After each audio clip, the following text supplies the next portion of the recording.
Bonjour à tous, c'est votre Samosa. Alors j'espère que vous allez tous très bien, que vos fêtes de fin d'année se passent extrêmement bien. Pour ceux qui ont des vacances, j'espère que vos vacances se passent bien. Et pour les autres qui n'ont pas de vacances, franchement, on est dans la même situation. Les temps sont plutôt durs et tout le monde n'a pas forcément la chance d'avoir des vacances. Bref, en tout cas, j'espère que vous allez tous très bien. Alors, nouveau concept sur la chaîne YouTube. Et même sur YouTube, en vrai, je ne l'ai pas forcément trop vu. On va analyser un peu le deck et voir à combien coûte le deck de l'acteur Mackenyu. C'est l'acteur qui joue Zoro dans le One Piece Live Action. D'ailleurs, la saison 2 sort, je crois, en mars 2026. En gros, il a montré, il a révélé le deck qu'il jouait pendant des championnats au Japon. Pour info, il a fini 8e, donc top 8. On peut voir d'ailleurs que je pense qu'il a gagné des sleeves, une deck box et ce magnifique désolé, playmat. On peut voir, franchement, ce qui m'a sauté le plus aux yeux, c'est son playmat dédicacé par Eiichiro Oda avec un petit dessin fait main de Zoro, vu que Mackenyu, c'est l'acteur qui joue Zoro. Donc, même Oda reconnaît que c'est Zoro. C'est un truc de fou d'ailleurs, j'ai entendu dire que l'acteur prenait le One Piece Card Game très au sérieux et il allait souvent chez Oda jouer avec lui aux cartes. One Piece Card Game, vraiment c'est un autre monde comparé à nous, on va dire ça comme ça. Et on peut voir que son deck est absolument dingue. Franchement, il y a toutes les... En fait, dès qu'il peut jouer une carte dans sa version la plus rare, il la joue. Donc on va analyser un peu tout ça. Il y a des petits trucs qui me sautent un peu aux yeux et qui sont pas forcément habituels. Donc bref, on va commencer tranquillou. Alors la première carte, c'est évidemment la petite garpe qui est ici. Donc on va commencer des communes et peu communes et on va taper le haut du panier. Et en même temps, je vais essayer d'analyser un peu son deck à mon niveau. Pour être honnête, c'est l'une des rares fois où je vois un gars qui joue Imu jouer cette carte. Donc évidemment, elle coûte pas forcément hyper cher, c'est du 2 centimes, voilà, en France. Ça date de OP11, donc pour tous ceux qui disaient, dans ma vidéo tier list, d'ailleurs je vous invite à la voir si vous l'avez pas déjà fait, mais pour tous ceux qui disaient que OP11 c'était une dinguerie et que au final c'était une très belle extension, la preuve est qu'on trouve même des cartes jouables dans les decks Imu, sachant que OP11 est sorti avant, donc c'est impressionnant. Et globalement, cette carte, ça m'avait un peu surpris, j'ai fait des petites recherches. En gros, c'est une counter qui coûte 1, donc facilement jouable. Et globalement, ça donne plus 1000 à un de vos personnages ou à votre leader. Et en plus, si vous avez 10 cartes ou plus dans votre zone de défausse, vous pouvez prendre une carte noire personnage de coût de 3 ou moins et l'ajouter à votre main. Donc c'est parfait parce que ici on voit que tous les dragons célestes coûte moins de 3. Et la Shirahoshi, qui est d'ailleurs, il joue une petite Shirahoshi, vaut moins de 3 également. Donc c'est pas mal pour, au cas où on a besoin de cartes dans la zone des défauts, surtout que les decks Imu, ça défausse énormément. Franchement, c'est pas mal. Il en joue que en 2, mine de rien. Donc franchement, c'est pas mal. Et surtout, franchement, Mackenyu, il est vraiment à fond dedans. Donc c'est cool de pouvoir s'inspirer d'un mec qui a fait top 8, quoi, et qui montre... publiquement les cartes qui composent son deck. Ensuite, on va passer à tout ce qui est dragon céleste. Il n'y a pas forcément de variation pour cette carte. Saint-Charlot, le gars qui s'est fait puncher par Luffy. Donc 2 centimes, pareil. Alors après, on passe à Saint-Chalria. Alors ici, vous pouvez voir qu'il y a la version alternate. Et je me suis dit, mais en fait... j'arrivais pas à la trouver. Et en fait, cette version, c'est la version promo de Saint-Charlia et qui ne se trouve que dans l'espèce de livret, vous savez, le livret de cartes promo au Japon, et ça sort aussi en anglais. C'est comme un petit livret, voilà, vous l'ouvrez, vous avez plein de cartes promo et c'est censé sortir en février 2026. Et c'est le Best Collection Volume 5. Franchement, je sais pas comment il a fait pour l'avoir. Est-ce que c'est sorti un peu plus tôt au Japon? Je ne pense pas parce que je l'ai pas trouvé cette carte sur Card Market. Et on sait très bien que Card Market, il y a toutes les cartes en général, surtout les promos. Donc le mec, il a quand même réussi à sortir des cartes qui sont prévues pour février 2026. Donc au niveau de la cote de ces cartes, j'ai pas les infos. Mais à mon avis, ça va pas coûter non plus trop cher. C'est les cartes promo des livrets. Généralement, ça coûte quoi 5 euros max, plus ou moins max, quoi. Parfois 10, mais c'est très rare. Mais bon, vu que cette carte, elle est vraiment méta de fou, peut-être qu'elle va coûter un peu plus cher, mais je pense pas, la vérité. Donc ensuite, on va passer à Saint-Josgar. Franchement, c'est très dur à prononcer. Donc voilà, 2 centimes. Petite carte de Never Existed in the First Place. En gros, la catastrophe de Liliana, là. Et je crois que ça s'appelle comme ça, Liliana ou quelque chose comme ça dans le manga. Première fois qu'on voit peut-être une arme antique à l'œuvre. 2 centimes. Voilà, bah, même lui, franchement... c'est la carte de base, quoi. Il n'y a pas d'autre chose. Ensuite, bah, les 5 doyens à votre service. C'est quand les 5 doyens, voilà, se prosternent devant Im. 2 centimes. C'est pas exceptionnel. Ensuite, The Empty Throne, donc le trône vide, quoi. 2 centimes. On le voit un petit peu ici, là. J'imagine que c'est ça. Ouais, niveau 7. Ensuite, forcément, Marie-Joase. Ça là, c'est de PRB volume 2. En plus, je m'en rappelle très bien parce que je la voulais. C'est l'une des rares cartes que je veux de PRB2 parce qu'elle est trop belle, quoi. Bon, j'ai pris des vendeurs en France. Hein. Dans Marie-Joise, vous êtes obligé d'en avoir dans le deck parce que c'est la base. Hein. Et d'ailleurs, l'une des spécificités d'Imu, leader Imu, c'est que quand vous la jouez, enfin en début de partie, vous mettez automatiquement la carte, j'appelle ça une carte terrain, sur votre terrain. Si j'ai bien compris, hein. Évidemment, corrigez-moi si je me trompe, je teste un peu de parler de méta et tout, parce que c'est cool en plus, et là, je me mets vraiment à fond dans One Piece Card Game au niveau du jeu, pas juste la collection. Donc voilà, on peut la trouver à 4 €, 4-5 €, bon, c'est pas ce qu'il y a de plus cher. Par contre, franchement, hop, j'imaginais qu'il allait en jouer un peu plus, au cas où si elle est pétée ou quoi, la carte. Mais il faut croire que non, une ça suffit. Pareil, le trône vide, une, c'est cool. Franchement, parfois sur YouTube, je vais à droite à gauche sur des vidéos et il y en a qui mettent pas forcément un exemplaire. Donc c'est cool de voir que voilà, au top 8, ils jouent pas forcément plusieurs exemplaires. Ensuite, on passe à la petite Shirahoshi. Pareil, assez surpris de la voir dans le deck. Elle date de PRB volume 1, donc mine de rien, ça fait assez longtemps qu'elle est sortie cette carte. Bon, on peut la trouver à 5, voilà, 5 €, au pire, en gros, moins de 10 €. C'est pas ce qui coûte le plus cher pour l'instant de son deck. Et globalement, d'après ce que j'ai capté, quand vous activez son effet, je crois que c'est une fois par tour, vous pouvez prendre jusqu'à 2 cartes de votre zone de défausse et les mettre dans l'ordre que vous voulez en dessous de votre deck, je crois. Quelque chose comme ça. Il me semble que c'est ça. Et en fait, vous devez la mettre, la Shirahoshi, en position reposée. Pourquoi pas. Et je crois que le deuxième effet, c'est en gros, si l'adversaire il a, je crois, 6 cartes ou plus dans sa main, il doit se défausser d'une carte. Bon, ça c'est un petit add-on, un petit effet supplémentaire pas mal, mais je pense que c'est plus le côté recyclage de la zone de défausse au deck qui est si important pour ce deck, et c'est trop bien en fait. Pouvoir mixer des cartes de différentes extensions OP11, PRB1, PRB2, etc. Je trouve ça cool en fait. C'est un très beau deck. En gros, il a essayé de choper les meilleures raretés, quoi. Et là, globalement, on a fait tout ça, tac, on a fait ça, tac, on a fait ça. Et là, on a fait ça aussi. Il va nous rester le plus lourd. Faut savoir qui joue. Alors, il joue les doyens en version max. Donc, la rareté max God Pack en 4 chacun. C'est un truc de fou. Et il joue l'alt des 5 doyens. Celle-là ne doit pas coûter cher. De toute façon, on va le découvrir tout de suite. Mais en 4, il joue même du OP14. L'event manga de Crocodile. C'est un truc de fou. En 4 fois. Et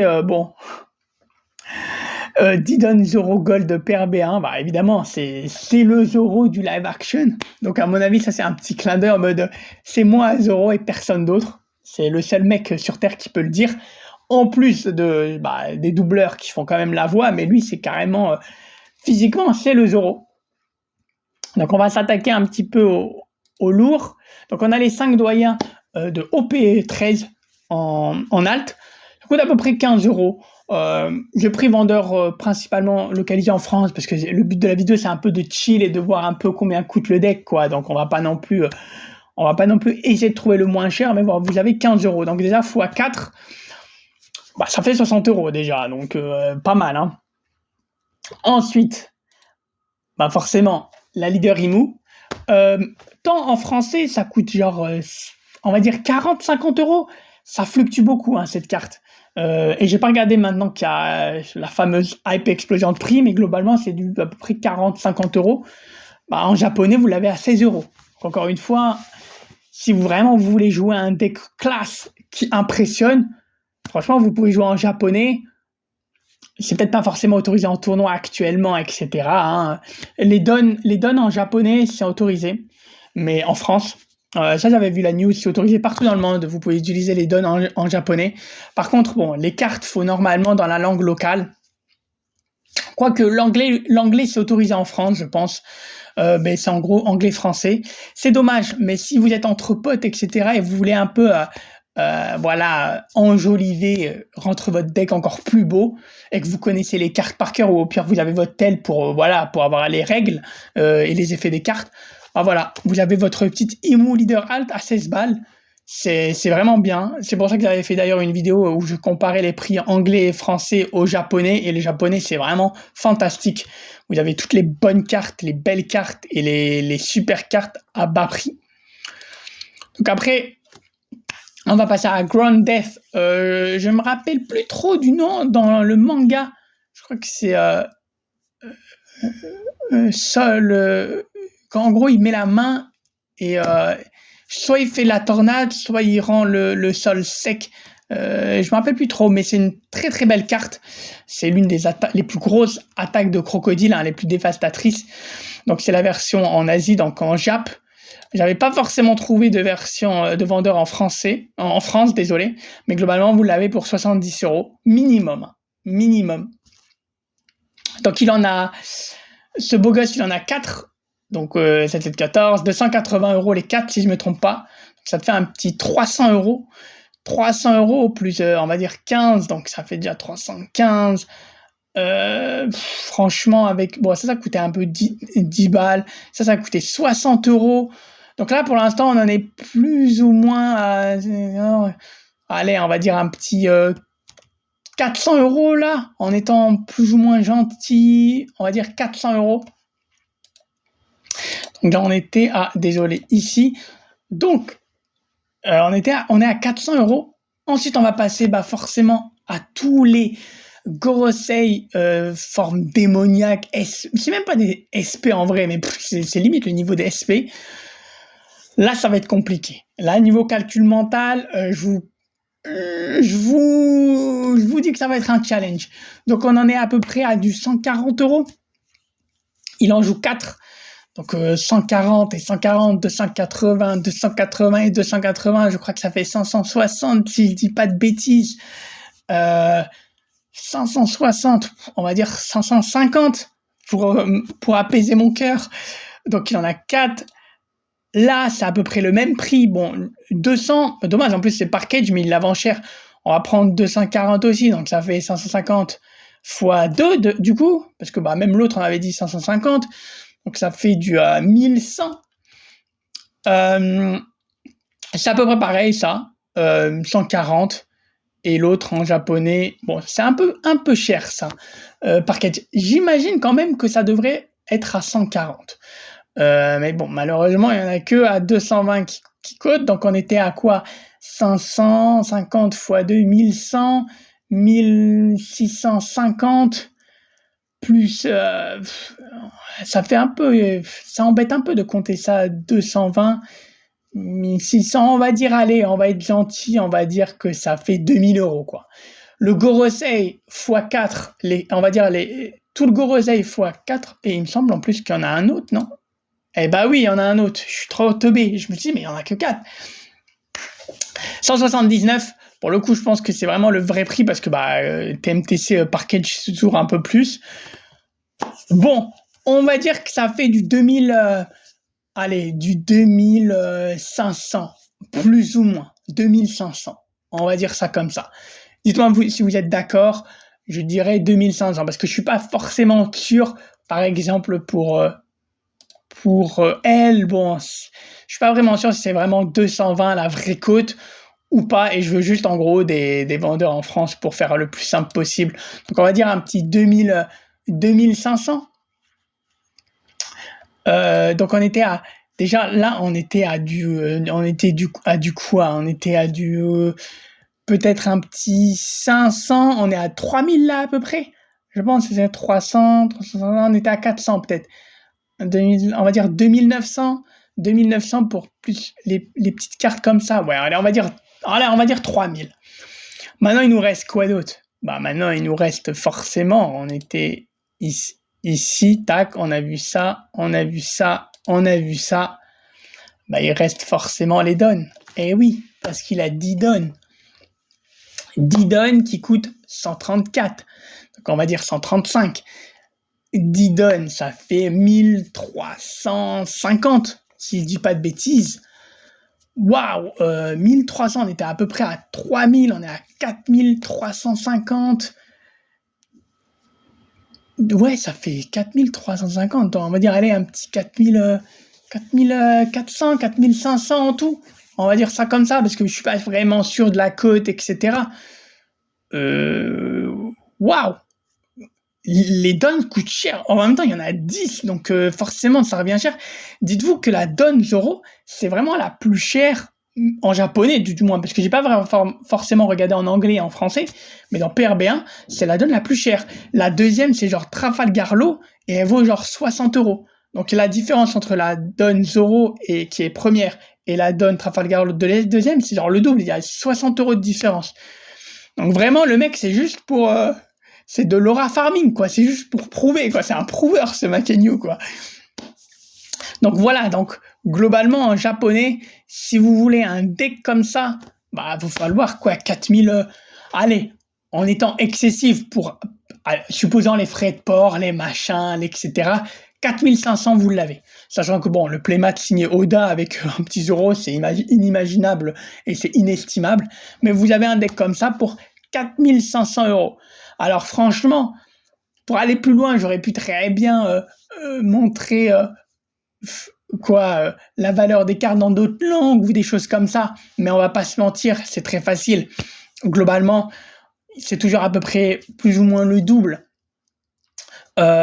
en français et en anglais, plus ou moins. On avait vu dans la vidéo, français, anglais contre japonais, c'est plus ou moins le double, un truc comme ça. Donc, si vous êtes à 4500 en japonais, faut vous estimer à peu près à 9000, voire maintenant qu'il y a l'explosion des prix, peut-être 10 000€. Voilà. 10 000€ un deck comme ça. C'est vraiment ce que moi je pense, c'est 10 000€ à... genre, on n'en est pas loin, c'est pas juste pour arrondir et pour s'amuser. Donc franchement, ce que je pense de ce deck, c'est qu'il est trop bien, il est trop beau. Je suis sûr il a un peu le seum de ne pas avoir certaines cartes en format plus belle carte, quoi. Déjà, il a eu la Charlia là, en promo, c'est déjà bien pour une carte un peu basique, quoi. Une carte, je crois que c'est une commune à la base. Je suis sûr que ces cartes-là, c'est qu'une question de temps pour qu'elles sortent peut-être limite en event manga ou... Ah, je crois que c'est Lulusia ou un truc comme ça. Ah, j'ai oublié un peu le nom de la ville qui se fait raid de la map, mais je suis sûr que ça va être de l'event manga, enfin... Il y a de grandes chances, désolé. Mais ouais, globalement, il a mixé du OP14, il a mixé du, forcément OP13, hein, c'est le cœur de ce deck.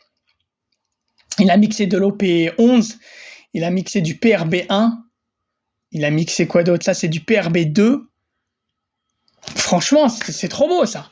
Ça, on voit qu'il y a quand même une méta de récolter un peu les cartes par-ci, par-là.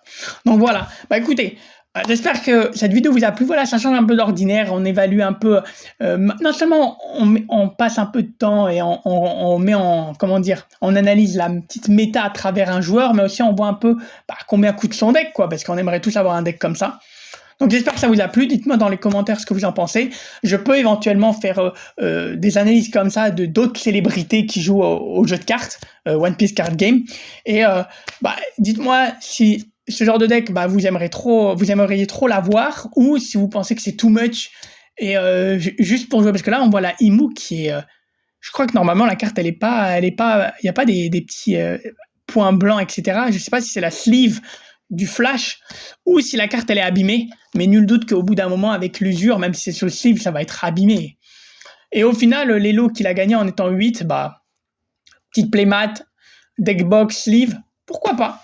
Et je crois que c'est un championship genre à un niveau national, je pense. Je suis pas sûr que ce soit régional parce qu'il y avait genre 360 participants, quelque chose comme ça. Donc c'est un bon gros tournoi quand même. Donc voilà. Encore une fois, dites-moi ce que vous en pensez dans les commentaires. N'hésitez pas à liker, commenter et à vous abonner si ce n'est pas déjà fait. Je vous souhaite de nouveaux, comment dire, vu que c'est bientôt la nouvelle année, le réveillon, de nouvelles belles fêtes de fin d'année. Voilà, profitez. Et de toute façon, nous, on se donne rendez-vous dans très peu de temps pour une nouvelle vidéo. On reprend tranquillement, même en période de vacances et de fêtes, on lâche pas. Écoutez, prenez soin de vous, portez-vous bien, c'était votre Samosa. À très bientôt.